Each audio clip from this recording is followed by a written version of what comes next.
Kaya paano ka naging satisfied? Kung alam mo lang magpaputok sa puki ng nanay ng iba habang kami we're banging to death. Utak mo kumantot ng MILF, utak ko mala MILF.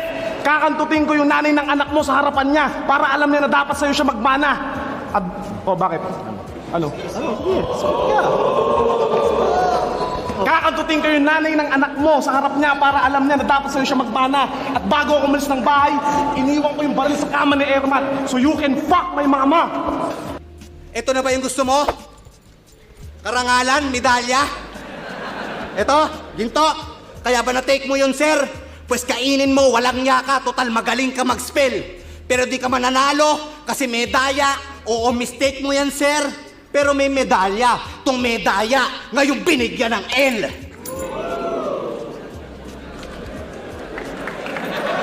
Oo! Mukha talaga kayong pera. Kaya lang naman kayo sumali ng tournament just to have a double pay. Humata ka tumagilap ng pera in a 3-round way. Di ba tangkapal ng mukha nila, ba? Pero thank you for the dish you serve us today. Binabad na isda sa mantikang galing sa kanyang mukha. Crispy fish fillet! Pero wala nang isda! Isda! Isda! Isda! Dahil matagal ka nang nailuto at natusta. Sa blip-top at sunugan, pati mga tinik mo, ubus na. Kaya huwag ka na magpanggap na matinik ka. Hindi ka pating tutang ina. Boneless bangus ka! Oo! Boneless bangus ka. At ikaw, putang ina mo ka, makinig ka. Kapag sinabing tamad ng Pinoy, si Juan ang tinutukoy. Pero itong si Juan Tamad, isang taong masipag. Masipag itong magluto, kaso lagi mo nasusunog sa apoy. Nagakot na madaming tropa, kaya tinalo mo lang naman sa palakpakan si Rani Boy!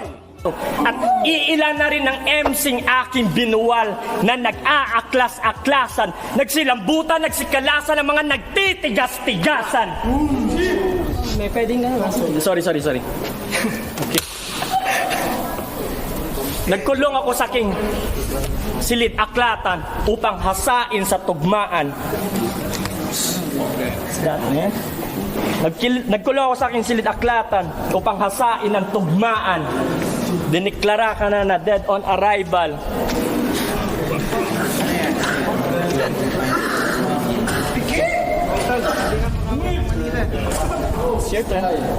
Time.